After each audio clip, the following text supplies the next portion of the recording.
दशमलव के भाग को हम 4 कैटेगरी में बांटते हैं। जिसमें पहली कैटेगरी है संख्या को 10, 100, 1000 से भाग करना। पहली संख्या है 25 को भाग करना है 10 से। इस प्रकार की संख्याओं में हम क्या देखते हैं, तो एक के आगे कितने जीरो हैं, सबसे पहले ये देखते हैं। एक के आगे एक जीरो है। अब इस प्रकार का सवाल हल करने में पहले हम दी गई संख्या को उतार लेंगे, जो कहते हो 25 को उतार लें। अब क्या देखा, एक के आगे एक जीरो है, अर्थात दशमलव एक अंक बाईं ओर खिसकेगा। भाग में दशमलव जो होता है वो जब जितनी जीरो होती है भाजक में उतने अंक बाईं ओर खिसकता है। तो अभी एक जीरो है तो एक अंक बाईं ओर खिसकेगा, तो इसलिए अब ये कहाँ होगा, इसमें कहीं दशमलव नहीं लिखा हुआ है 25 में। 25 पूरी संख्या है। जब संख्या पूरी होती है तो वह दशमलव संख्या के अंत में होता है, और अंत में होने के कारण इसको लिखा नहीं जाता है। अतः यह दशमलव संख्या के लास्ट में यानी 5 के बाद में है। तो अब यहाँ से दशमलव को एक अंक बाईं ओर जाना है, तो यहाँ से कूद कर जाएगा तो वो 5 के आगे आएगा और 2 के आगे और 5 के पीछे, अर्थात 2 दशमलव के बीच में लगेगा, 2 और 5 के बीच में दशमलव लगेगा।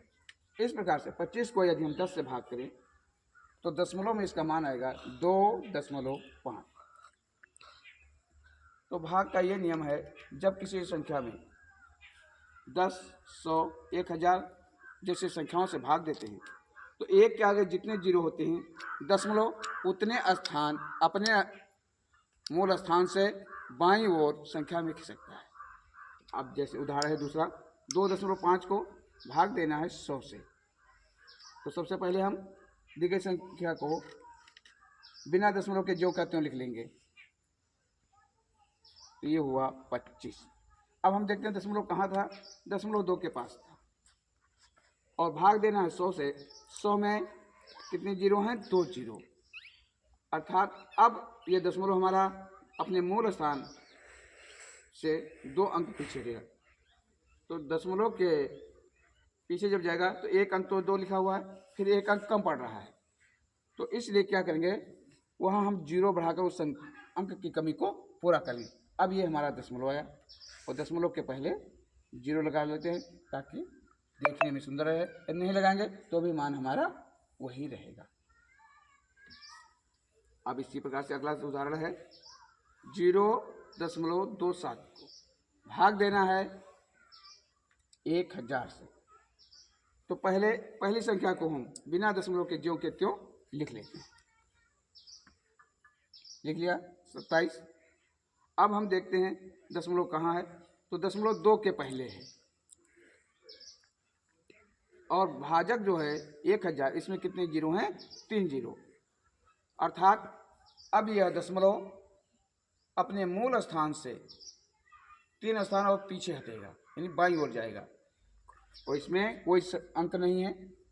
तो इसलिए हम क्या करेंगे, उन स्थानों को पूर्ति के लिए जीरो बढ़ा लेंगे, 3 जीरो बढ़ाएंगे, फिर हम दशमलव लगाएंगे और देखने में अच्छा लगे इसलिए यहाँ पर जीरो बढ़ा लेते हैं।